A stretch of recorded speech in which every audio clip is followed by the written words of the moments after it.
తేదీ జనవరి 8, 2026. ట్రాఫిక్ నిబంధనలు, రోడ్డు నిబంధనలు పాటించడం ప్రతి ఒక్కరి బాధ్యత. సురక్షితమైన ప్రయాణానికి నిబంధనలు చాలా ముఖ్యం. మద్యం సేవించి వాహనాలు నడపవద్దు. డ్రైవింగ్ లైసెన్స్ లేకుండా వాహనాలు నడపవద్దు. మైనర్లకు ఎట్టి పరిస్థితుల్లో వాహనాలు ఇవ్వవద్దు.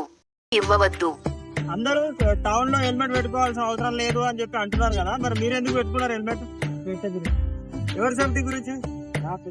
మరి అందరేమో మా జుట్టు ఖరాబ్ అవుతుంది అందుకే మేము పెట్టుకుంటలేమంటారు. లాంగ్ పోయేటప్పుడు పెట్టుకుంటాం, టౌన్ లో మేము పెట్టుకోమంటున్నారు. మీరు వాళ్ళకి ఎలాంటి సూచన ఇస్తారు? Siddipet traffic inspector Praveen Kumar. Road సురక్ష అభియాన్, రహదారి భద్రత అభియాన్ ప్రోగ్రాంలో భాగంగా Siddipet traffic inspector Praveen Kumar, traffic ఎస్ఐలు విజయభాస్కర్, ఉమేష్ మరియు ట్రాఫిక్ సిబ్బందితో కలిసి కమిషనర్ ఆఫ్ పోలీస్ సిద్దిపేట గారి ఆదేశానుసారం సిద్దిపేట పట్టణంలోని అంబేద్కర్ సర్కిల్ వద్ద సిద్దిపేట ట్రాఫిక్ పిఎస్ సిబ్బంది వినూత్న రీతిలో ఆర్కే టెడీ ఈవెంట్స్ వారితో కలిసి హెల్మెట్ ధరించిన ద్విచక్ర వాహనదారులకి మరియు సీట్ బెల్ట్ ధరించిన 4-వీలర్ వాహనదారులకి గులాబీ పువ్వును అందిస్తూ వారిని అభినందించారు. అలాగే వాహనదారులకు ప్లకార్డులు ప్రదర్శిస్తూ హెల్మెట్ ధరించవలెను, సీట్ బెల్ట్ ధరించవలెను, మద్యం తాగి వాహనాలు నడపడం చట్ట ప్రకారం నేరమని అవగాహన కల్పించడం జరిగింది.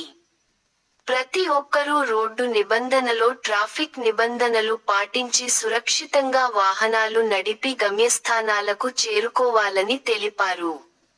ఈ కార్యక్రమంలో ట్రాఫిక్ ఎస్ఐలు Vijayabhaskar, Gopal Reddy, Umesh, Mallesham, head constable Sudhakar Reddy Mohan, constable Srinivas Akhil మరియు RK Teddy events organiser Parasuramulu Sai Venky అతని సిబ్బంది పాల్గొనడం జరిగింది. ఆర్కే ఈవెంట్స్ వారు వాళ్ళకి ఈ ఆపర్చునిటీ ఇచ్చినందుకు సిద్దిపేట ట్రాఫిక్ సిబ్బంది అందరికీ పేరు పైన ధన్యవాదాలు. Thank you sir, thank you so much.